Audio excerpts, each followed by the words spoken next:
everyone. My name is Dr. Shubda Chaudhary, and this is Middle East Insights platform. And today we are going to talk about a very crucial issue, which is Lebanon at the crossroads and navigating the post-war aftermath. And with me today, we have Nadim Shehadi. He's a man who wears a lot of hats. He is an economist. He's a political advisor. Whatever I'm going to say is not going to do justice to his bio. But he's an opinion writer at Arab News currently. He was the former associate fellow at Chatham House, UK, former director of Lebanese studies at St. Anthony's College, Oxford. So, sir, as you are currently in Beirut, you're currently in Lebanon. Yes. Yes.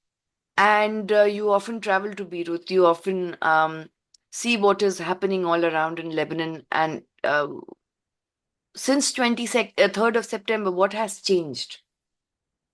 Or even before that? Well, first of all, thank you so much for inviting me again. And thanks for people to attend. I know that if it was a football match, we would have absolutely no audience. The American elections are getting a bit boring. So we may have more of an audience. Yes, I mean, Lebanon changed a lot on before 23rd of September. 23rd of September, you mean by 23rd of September is the date Sayyid Hassan Nasrallah was killed? Yeah. Yeah. Well, but a few days before, there was an attack by the Israelis using the pagers of 6,000 Hezbollah operatives. Yeah. So Hezbollah operatives were not using cell phones. Yeah. Because they were they started using pagers which they thought were safe. And Israel had managed to sell them the pagers and hacked them and exploded them all at the same time. So that's when things changed. That's the beginning of the war, officially the war in Lebanon, which we had been waiting for, living by the day since October 8th. Yeah. 2023, when Sayyid Hassan Nasrallah announced the unity of all fronts and support for Gaza and was challenging Israel to attack. Israel finally accepted the invitation, and it was catastrophic. I personally think he was bluffing to gain power, and he was gaining a lot of power. Everybody was waiting to listen to his speeches. And I mean, his last speech was live on CNN with simultaneous translation and two venerable academics commenting on him. I mean, that's the utmost power you can get in today's world. So putting Lebanon on the edge of war was serving him quite well. He had his finger on the trigger that could potentially ignite World War III. And he was threatening that he has 150,000 soldiers, 150,000 rockets and 100,000 fighters, and that allies in Syria, Iraq, Yemen, and Iran, of course. And all this turned out very badly. When it all started, Israel was far superior technologically, militarily. They had penetrated the organization and had information on every single person's whereabouts. They started assassinations. They killed about 500 leaders they basically killed all the top leaders and the second tier leader so that's when life changed. When this war started for real. Before it was almost like a game by Sayyid Hassan Nasrallah, but when it became real, it turned out very bad for Lebanon and for Hezbollah as well. So Okay. that's yeah. And I mean, I've just been to Beirut today. Beirut is full of refugees. There are people get warning signs to move from one place to another before the Israelis bomb. And so you suddenly have an influx of cars leaving one place and parking by the seaside, and people living in cardboard boxes until they're sorted out. And it's really bad. There's about 1.2 million displaced people who are being. Now, this is one of the crucial issues we're going to talk about when we speak about the aftermath of So coming to when we're talking about the aftermath, sir, like there are 0.68 million Lebanese Americans in US currently, according to the 2020 census. In fact, the yes, Lebanese Americans make the highest number of the diaspora in the Middle East, North Africa volume in US. yes, So, what do you think? Like, yeah. what are they going to play any kind of pivotal role in the current elections that are going on, or are both Trump and Harris two sides of the same coin? They don't care about a ceasefire. They don't care about any kind of, um, you know, control of the conflict or control of the um, deaths that are occurring. It's Mm. more as a business model. So, how do you perceive that the impact of the US elections will have on Lebanon?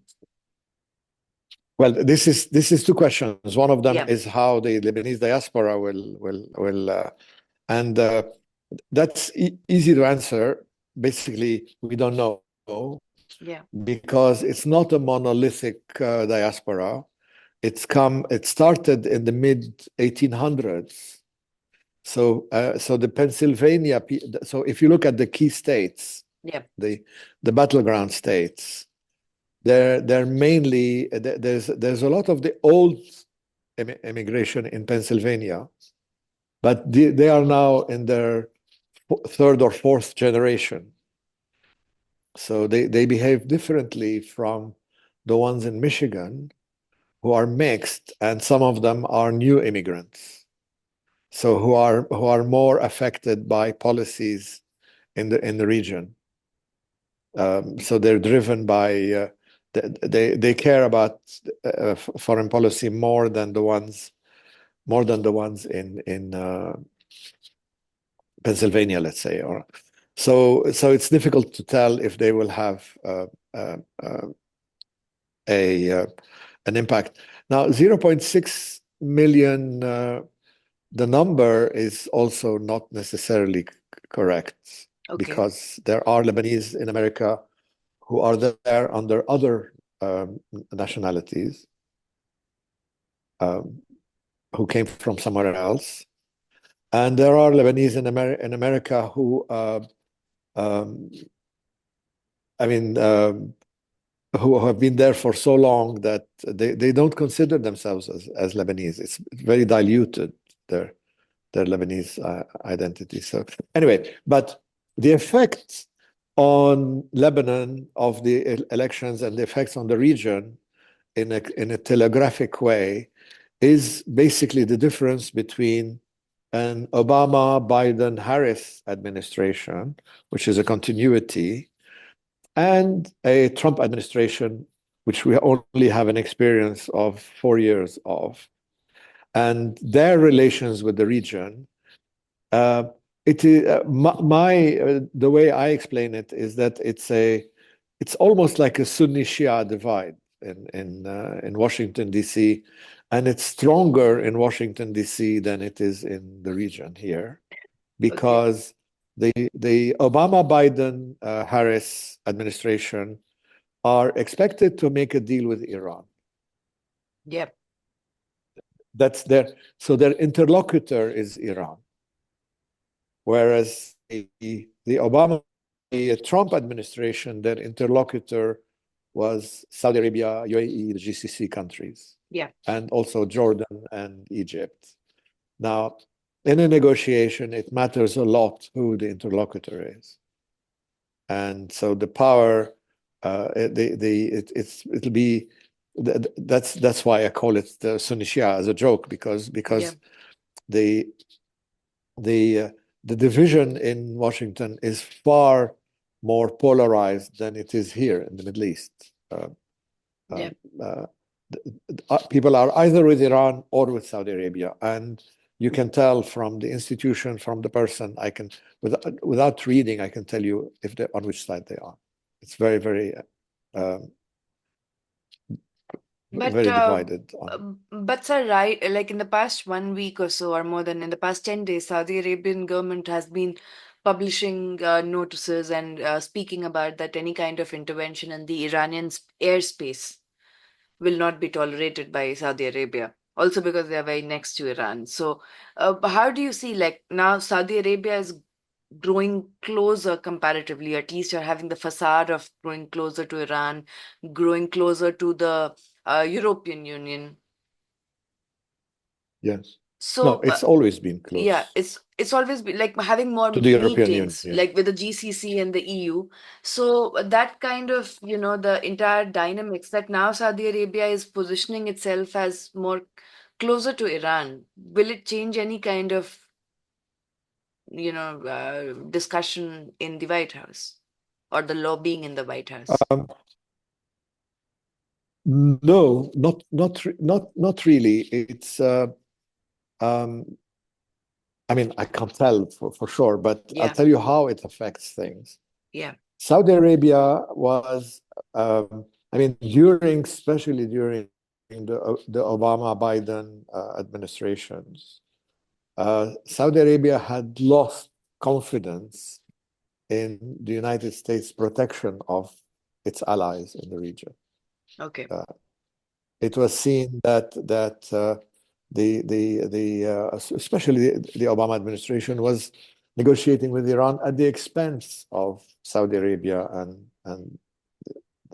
they, they see that what we're living now is a consequence of that, because when the United States was negotiating with Iran about the nuclear deal, one of the conditions put by Foreign Minister Jawad Zarif in the negotiations was that only the technical issues of the nuclear armament will be discussed and no geopolitical issues will be on the table at the same time. And I was told that he threatened to leave the room if the United States mentions Iran's role in Palestine, Lebanon, Syria, Iraq, Yemen, and all that. And it was at the same time that the United States withdrew from the Yemen coalition when the Houthis took over. And you kept hearing from the United States that it's not Iran, it's not Iran. They were trying to protect the negotiations at the expense of the region. So what we have now is a very strong Hezbollah, very strong Hamas and Islamic Jihad in Palestine. Uh, Militias, Iranian-backed militias in Syria, virtually controlling Syria and yeah, virtually controlling Iraq, and of course the Houthis. So all of that is seen as a consequence of the Iran nuclear deal, which where they were not part of, they were not even consulted on it, and which was also passed with by through a executive order without going through Congress in the US. So yeah, it was seen very much as an Obama-Iran conspiracy against the Arabs yeah, here. And certainly the Iranians see the same with Trump, that Trump went to Saudi Arabia and yeah, spoke to the UAE and all that, and canceled the nuclear deal. So that would be the effect. It's totally different from how Americans see it, and how different from the considerations that even Arab Americans will have. Some of them will have the same considerations as any other American on yeah. inflation. Yeah. migration, So and all that.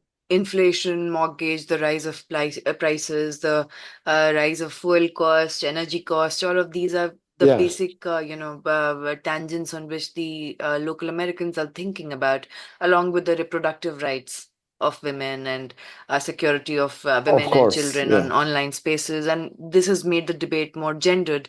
But turning back to Hezbollah, from your own empirical and lived experience in Lebanon, how have you stated that Hezbollah has become stronger. Has it really, with more than 500 of the leaders dead? I explained that it's very, you see, defeat, military defeat can make you stronger politically.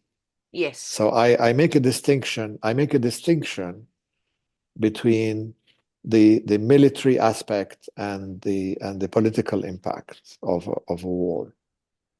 I mean, there are very famous losers in history. Uh, Napoleon Bonaparte lost most of the battles and sacrificed millions of French soldiers because of bad decisions and big ego and rash battles and all that. But he's still a hero in France. Um, and whereas Marechal Pétain, who probably saved the lives of many people and saved Paris from being destroyed, doesn't even have a little alley named after him. So people love military, jingoistic, crazy people sometimes more than rational politicians. And the same with Abdel Nasser, Jamal Abdel Nasser of Egypt, Yeah.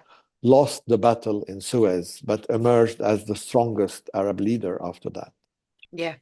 So, so, so, so your power, your political power comes from your narrative, from the story you tell, and how much people believe you, Yeah. and your discussion with your rivals internally.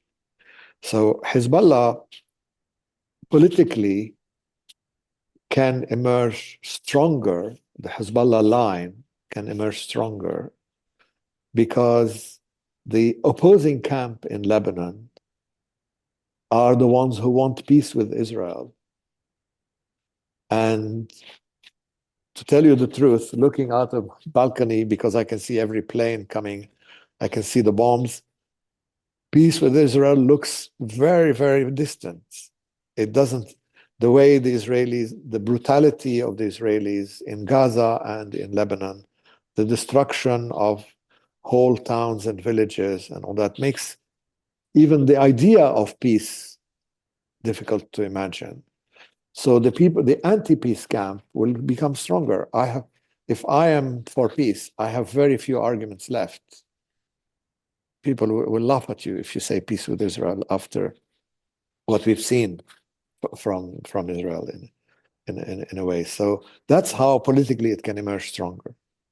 Yes. But again, also militarily and in organization terms, Hezbollah is a global organization linked to the revolutionary guards in Iran. It has a very strong presence in Africa, in Latin America, in Yeah. the GCC, in Asia, in Europe. So if Yeah. you've destroyed part of its military um, arsenal in South Lebanon, the majority of its military arsenal, Yeah. you haven't destroyed the organization. Yeah. And the brutality that you show and the criminality that is shown by Israel strengthens the argument that Israel is an enemy, that you cannot have peace with it, that you need resistance. So in that sense, the Hezbollah line can emerge stronger. It's not clear yet whether it's weaker or stronger. So But I really yeah, separate the the two. military from the political angle. So in 2006, when Israel had invaded Lebanon, they were there for how many days? 33 days? 34 days. 34 days. So, Mhm. what prompted them to then go back at that point of time? Well, oh, there was an agreement with the Lebanese government, S- which through the United Nations, United Nations Security Council Resolution 1701, negotiated by the Lebanese government, not by Hezbollah, Okay. by Prime Minister Senora at the time, in a way saved Hezbollah from complete destruction in South Lebanon. So, And yeah. yeah, by negotiating this agreement, and the because of it was the Lebanese government, then the reconstruction happened. I mean, there was a lot of money for reconstruction from Saudi Arabia, from UAE, from Qatar, from Europe, from the United States. There was Lebanon had a government, there was a state, there was a president, there and that's the big difference. Now we are in a situation where, largely through the actions of Hezbollah, we have no president, no parliament, no government, no head of army, no central bank chief. Everything is by interim arrangement or default position, as according to the constitution. So I mean, for example, the head of the central bank should be has to be appointed by an agreement between the Speaker of the Parliament, the President, and the head of the cabinet. But this time, because they don't exist technically, the government is a caretaker government. It's not a proper government, and the Parliament is not effective according to the Constitution because it's only supposed to be there to elect the new president. So we are in a complete paralysis. There is no state, there is no interlocutor in the state. So it's a very different situation Yeah. And even, than the 2006. attack on the Lebanese army men, which was recently carried out. And that was one question which was asked about, the Lebanese army itself, which is not Hezbollah, being attacked.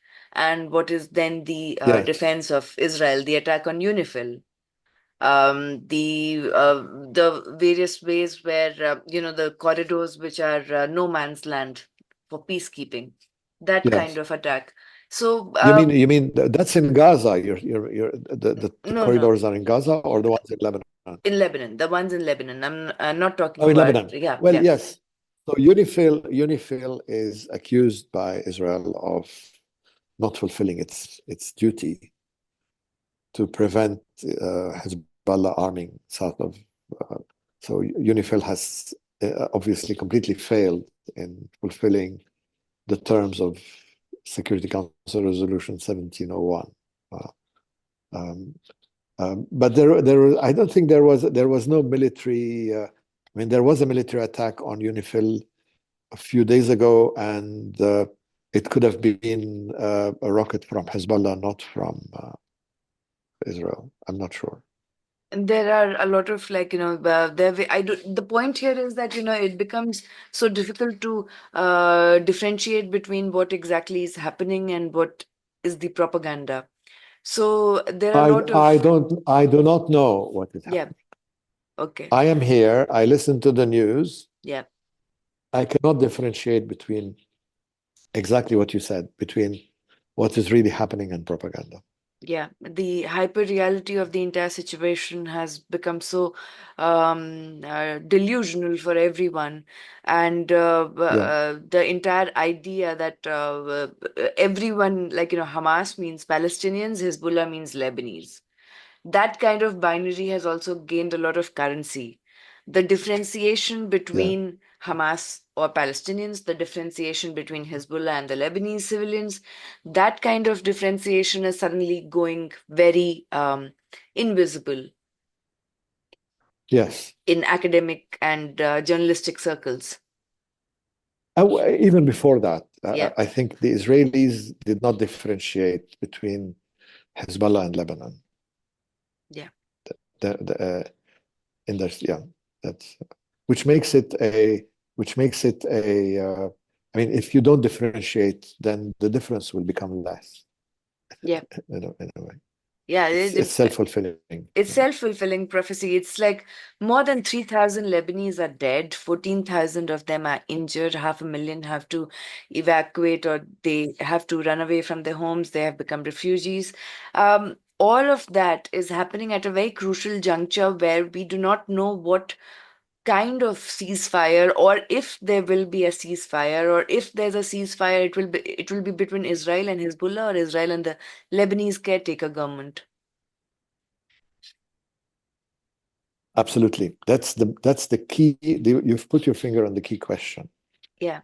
Um, um, I think this is where there is a difference. There's a possible difference between the French approach and the American approach. Uh, I mean, I'm not privy to any negotiations secrets or anything like that, but that's what I conclude from the statements, that there is a possible difference in that the the uh, the French want to negotiate with Hezbollah, and the Americans want to negotiate with the Lebanese government. Why do you Roughly, think that's that a difference. the French want a negotiation with Hezbollah? Maybe because of some realist considerations, which are the worst considerations to have, Hmm. or also maybe because of French interests with Iran. Yeah. Also, Yeah. that's also a possibility, and maybe because France is trying to find a role for itself to distinguish itself from others. So it's doing what others are not doing in that sense. And how do you see, like, we often, whenever we talk about ceasefires, there's always this Western point of view. But what do you think? Is China having any kind of role of peaceful negotiation, or is Russia is involved, but is China or Russia going to have any role in if this further grows wider? Yes, that's again a very important consideration. Even if there is no direct role, what we are seeing is a front line in a global confrontation. This is not Hezbollah versus the Israeli Defense Forces.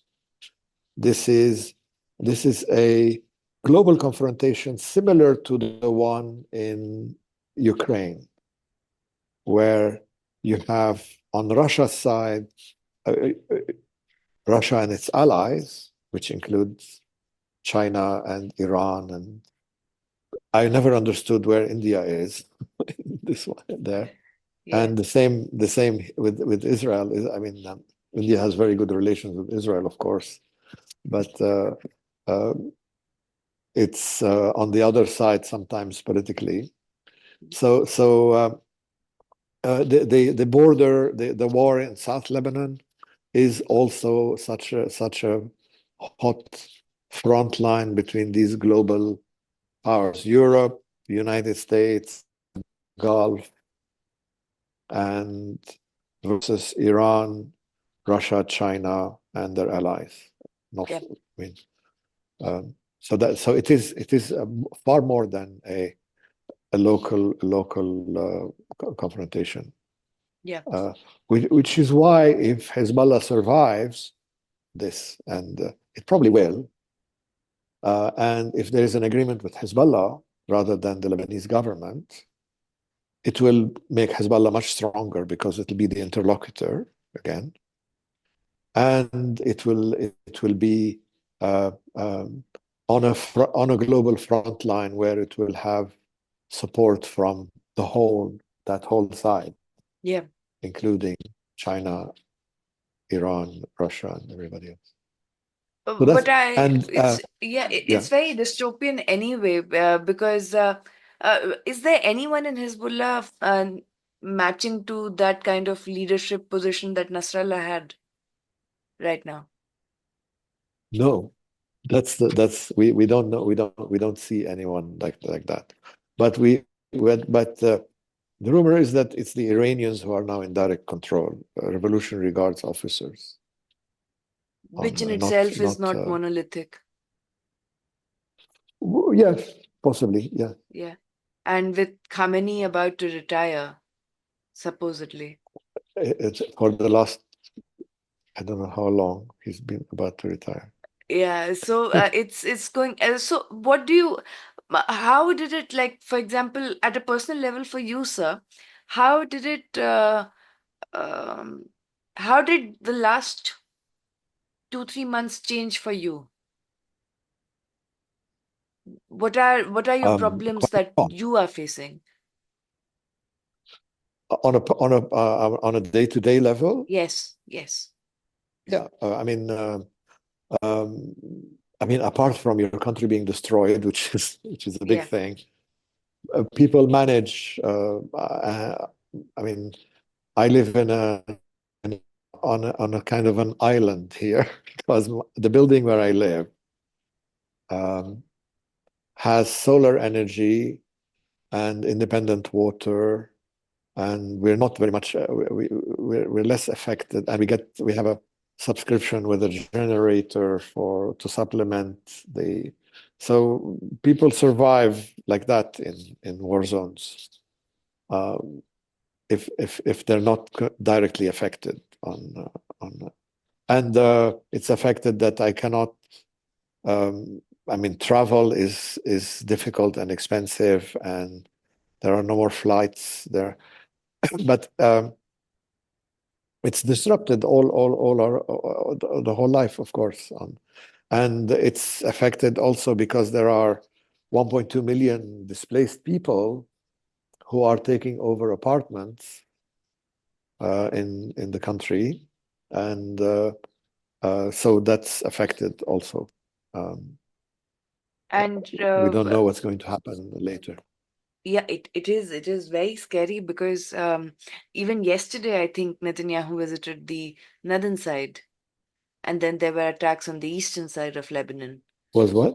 The Netanyahu visited the northern border, Yeah. and there were then Yes. attacks on No. the eastern part of Lebanon, Yes. along with the No. It south is of Lebanon. yes. Now, this is all military stuff. I don't understand much. What is relevant to us in this conversation is that it is a total defeat for Hezbollah. Well, no Yeah, matter how they spin it, they have been. I mean, Israel has very accurate information. They must have they must have penetrated the organization. They know where everybody lives. They know where every arms cache is. They know that they've been targeting individuals and individual apartments and individual businesses they control, and so that's what's relevant. And for me, what this means is also a complex question because defeat can affect people in different ways historically.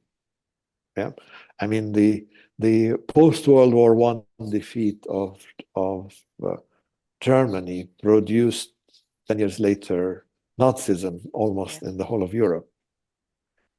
Um, where and there are many. The German Prussian defeat by Napoleon created the German educational system in the 19th century, yeah. and the rise of Bismarck in Europe created the welfare state in the whole of Europe because people were emulating the victor. So there are many theories of how defeat affects uh, the culture of a nation. Yeah. how they internalize it, Yeah. um, and whether they come out thinking that we need revenge or we're fed up with war.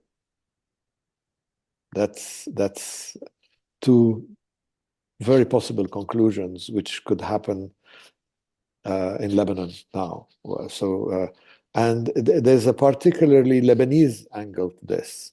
You see, when Lebanon was created, the borders and the state in 1920, this was at the same time as a lot of states were being created with the collapse of, the Russian Empire, the the Austro-Hungarian Empire and the Ottoman Empire. Many states were being created in Versailles and San Remo and in all these conferences, in Sèvres, and all these treaties and conferences which created the current borders. So most countries in Africa and in the Middle East had no say in their borders and had no idea what they wanted. In Lebanon, there was the Maronite patriarch had a clear idea, and he lobbied for it at the Versailles Conference. And so Lebanon, what distinguishes Lebanon is that it was already conceived as a state, as a border, as a national border by part of the population, but a very small part of the population. So if you look at Lebanon 100 years ago when it was set up, it was a Maronite project, Yeah. but only half the Maronites were with it. The rest of the communities were against it. The Sunnis, the Shia, the Druze, most of the Orthodox were all had different views. But if you look at it 100 years later, after every crisis, those who join the project have grown. So we are now at the last stage, if you like, of the constitution of a Lebanese identity separate from others, because it's only that part of the Shia that are pro-Hezbollah that do not subscribe to it. So the effect of this war could make them abandon Hezbollah and join Lebanon and say, we followed this man, he led us down the abyss. Or it could lead to a civil war with the collapse of the whole country if they come to the conclusion that we were fighting alone, the rest of the population didn't care about us, they are collaborators with the Zionists, and they are. So you see those two narratives battling themselves in now. So it's a battle for the hearts and minds of the Hezbollah followers. So you can see it, for example, in Baalbek. You're talking about eastern Baalbek, Yeah. where the refugees were Hezbollah refugees who are followers of Hezbollah were received with open arms and helped and fed and clothed, and the whole community came to assist the refugees. And you feel that Hezbollah is threatened by such um, movements of their followers being integrated with the rest of Lebanon. They kept them quite isolated. They indoctrinated them from age 5 that everybody's against them. That sort of. What will emerge from this is either a unified Lebanon or a completely destroyed one, and it's a battle being led every day in the media, in personal interactions of people, on TikTok, on social media as well, and every incident can affect the direction of events. So, Gaurang, who is one of our volunteers, he asked a similar question on the Yes, identity. But his second yes. question is that what does the future of the Lebanese army and the um, legitimacy of the Lebanese army looks for you? Oh, well, the cliche phrase is that the Lebanese army is the only viable institution in the country that has survived um, the onslaught of Hezbollah, if you like, because all the others have collapsed. Yeah, and there is uh, so, but the Lebanese army is weak because is at the same time weak because our conception of the army was weak to start with. In the 50s, especially, um, you had all these military coups happening in Egypt Egypt, as well. in Syria, in Iraq, in Sudan, in most of Latin America, in Turkey, Greece. So the armies were seen as by the Lebanese sort of merchant elite who were mostly from the region, as the army is an expensive thing to maintain and a dangerous one. So our conception of the army was that it should have a very sort of designer suits to have good parades. This is the ideal of an army in Lebanon. We we we we we uh, we traditionally do not like, ideologically do not like the strength of the army. Um, but when things are unstable, people yearn for a uh, powerful institution to hold things. So we like the army a bit more. We culturally, if you like, on and historically the army is the only really Lebanese institution, and I'll explain what I mean by that. You have a distinction between the economy and society of Beirut and the rest of the country. But but remember, this is a very small country. You can't go more than 100 miles out of Beirut without falling off the edge. So it's a small country, but there's a lot of power in the center, in the capital, and that power is considered Lebanese, but its roots are not Lebanese.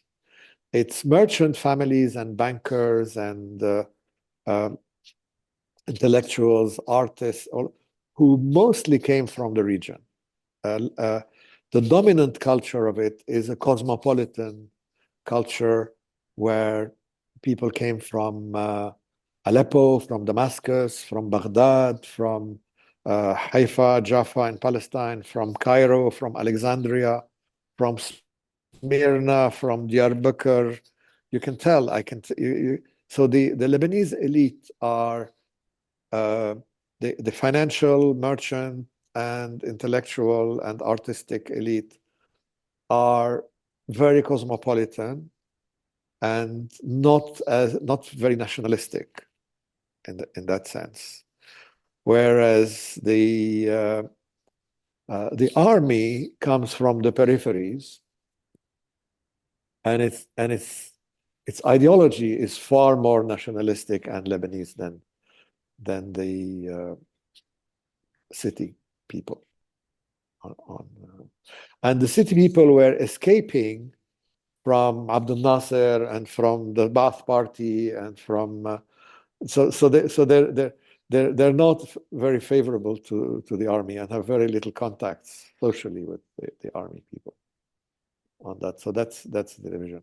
But so there is a pendulum, if you know, it's like, that swings in Lebanese politics where we are naturally against the army. We don't like the army. We don't like it interfering in politics. We prefer laissez-faire, cosmopolitan life, not very nationalistic, very open society, blah, blah, blah.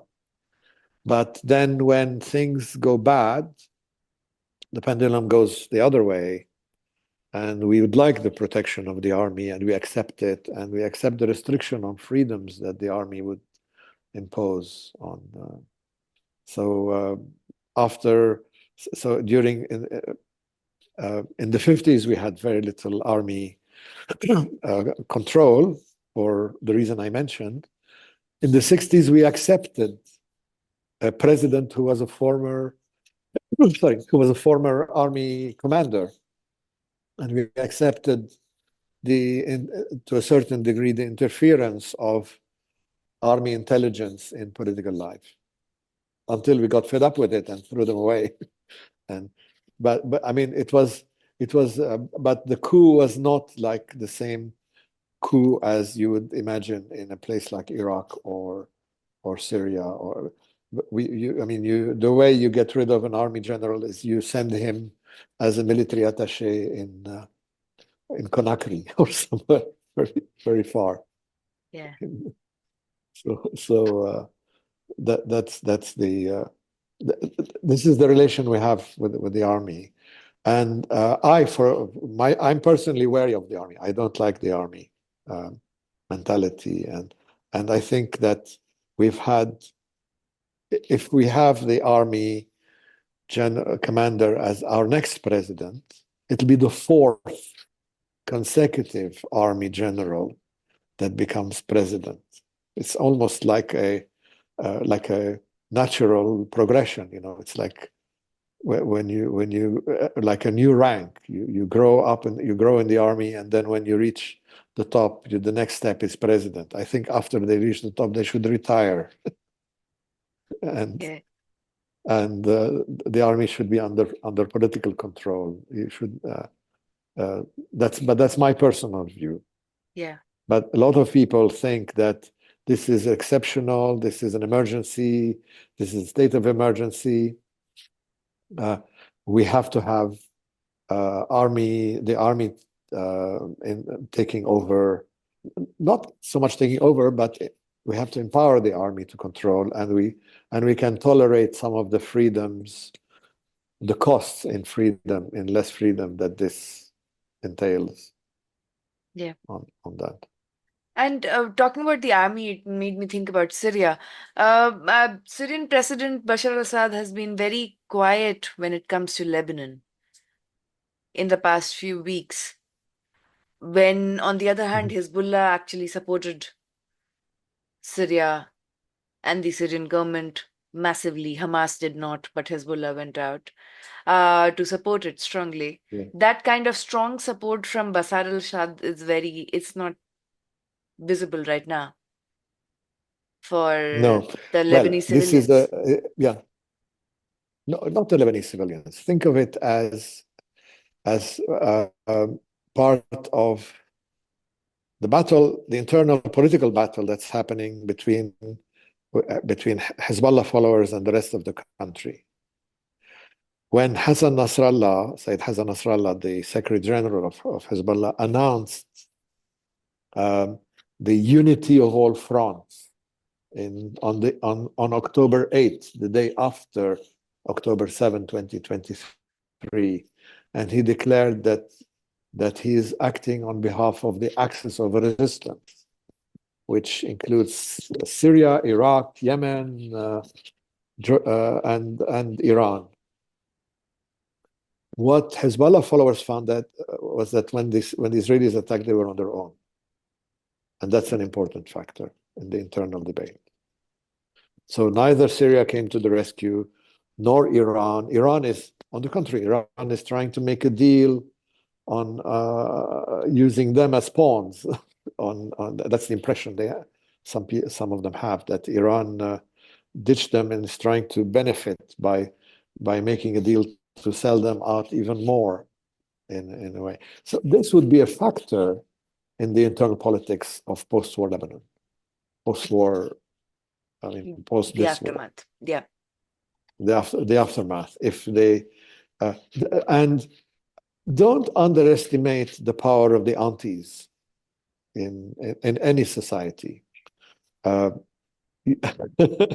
because the aunties meet and they discuss and they tell their husbands and their sons and their why are you following this man? Don't you see what he's done? Why are you doing this? Why are you doing that?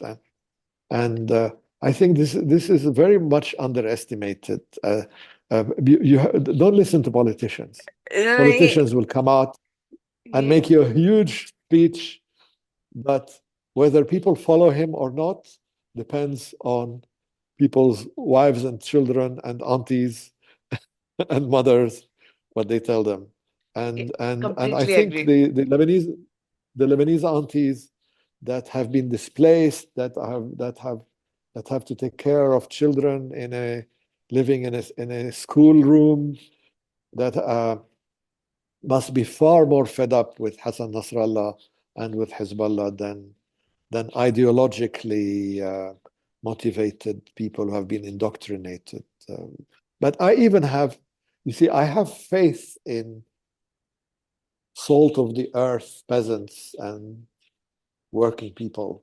I'm sounding left wing, but I'm not. But normal, ordinary people use common sense, and they have far more common sense than people who are educated sometimes over their mental capacity. You know, they've been to Columbia or Berkeley or Paris or somewhere, and they come back with this very strong ideological motives that it's okay that if 50,000 people die in Algeria, it was 1 million. So if you want to fight, uh, if you want to fight colonialism and imperialism and all that, you have to be willing to make sacrifice. But they're willing to sacrifice other people. If you ask the people being sacrificed, they have a different view. So uh, don't listen to politicians. Don't listen to people with PhDs, certainly, especially. I think what ordinary people are thinking now is far more important.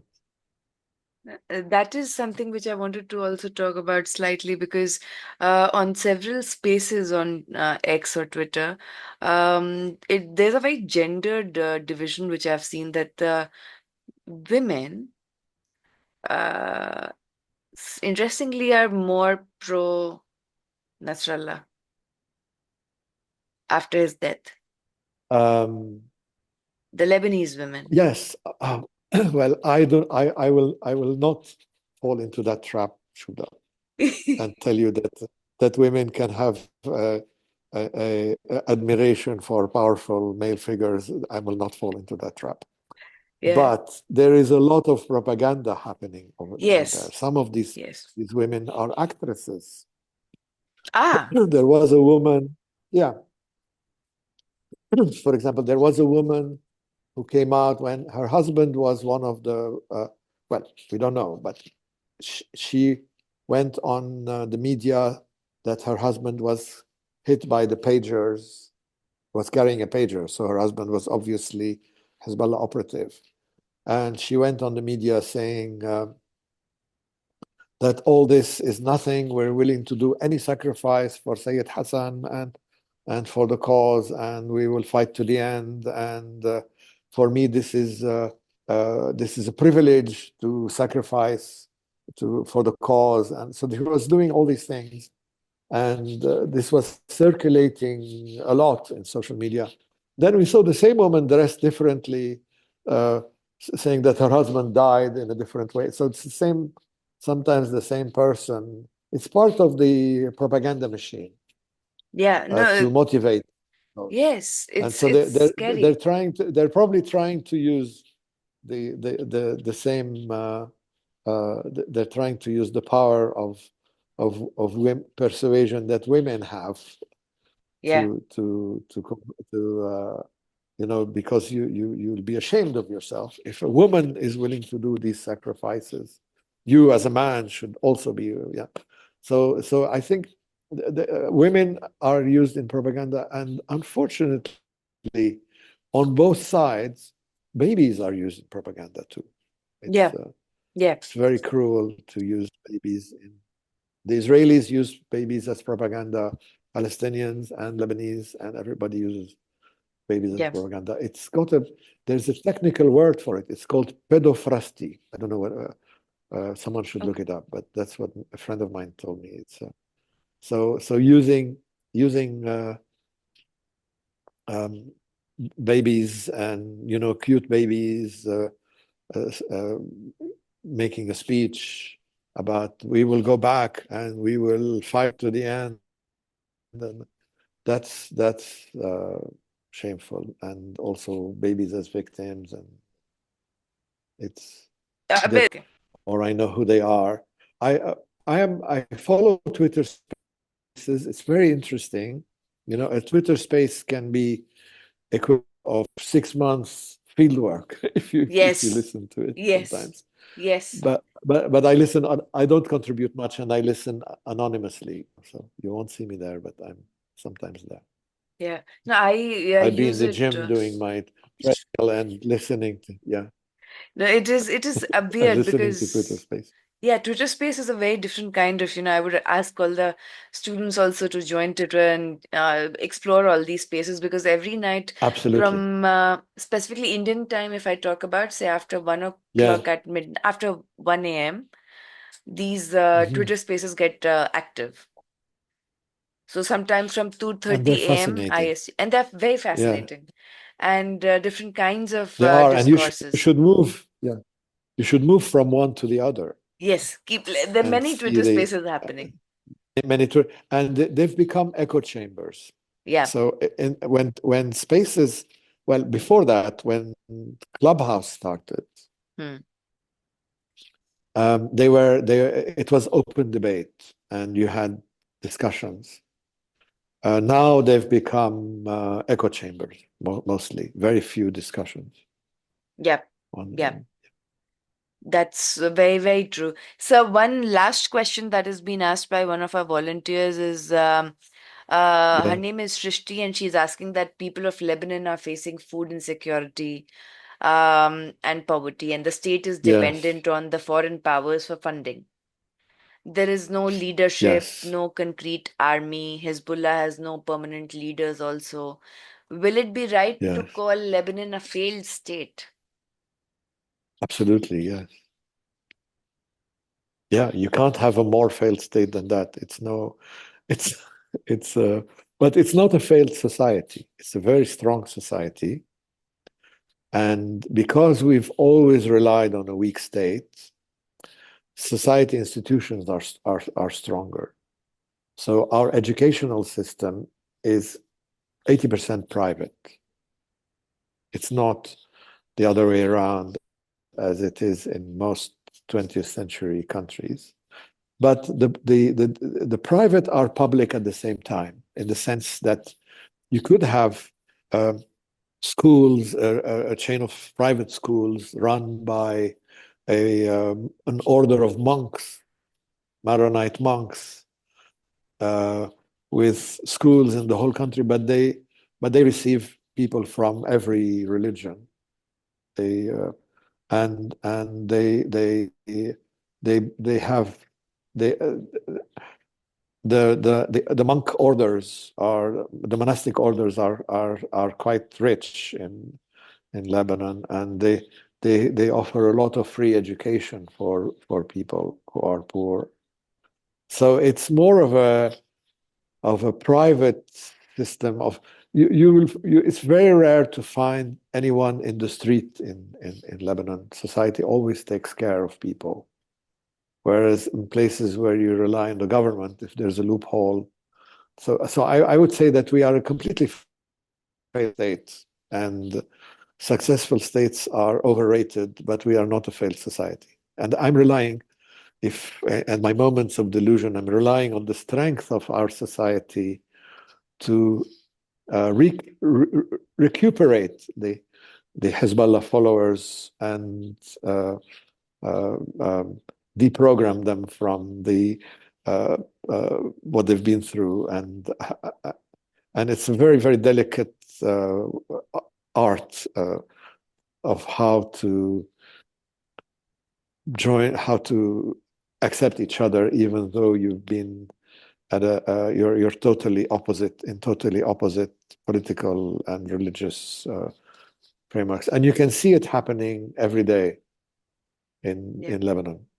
The for your students, well, your student who's interested in